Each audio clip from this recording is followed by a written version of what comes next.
लालखडी परिसरात असलेल्या सरकार पॅलेस समोर एकाला नागपुरी गेट पोलिसांनी ताब्यात घेऊन त्याच्याजवळील विना परवान्याच्या तब्बल 193 निट्राबेट 10 mg च्या कंपनीच्या गोळ्या जप्त केल्या होत्या।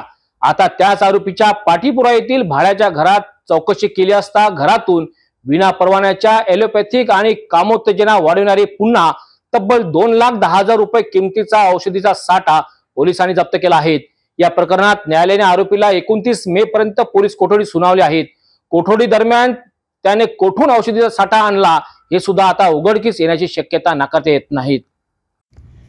लालखडी परिसरातील सरकार पॅलेस समोर एक युवक नशेच्या गोळ्या विकत आहे अशी माहिती मिळताच नागपुरी गेट डीबी पोलिसांनी सापळा रचून अकोला जिल्ह्यातील मूर्तिजापूर तालुक्यात असलेल्या रोशनपुरा येथे राहणाऱ्या 29 वर्षीय जुनेद खान मेहबूब खान याला ताब्यात घेतले होते।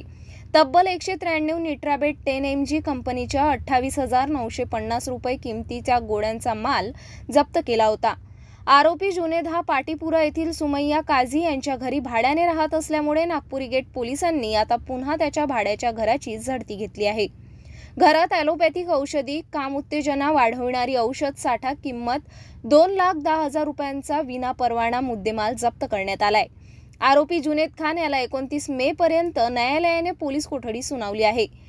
साइडनाफिल सिट्रेट या गोळ्या काम उत्तेजक गोळ्या असून त्या डॉक्टरांच्या विना परवानगीने कोणत्याही मेडिकलमधून मिळत नसताना सुद्धा आरोपीने एवढा औषधीचा साठा कुठून आणला हे आता पोलीस कोठडी दरम्यान आरोपीकडून उघड होण्याची शक्यता नाकारता येत नाही।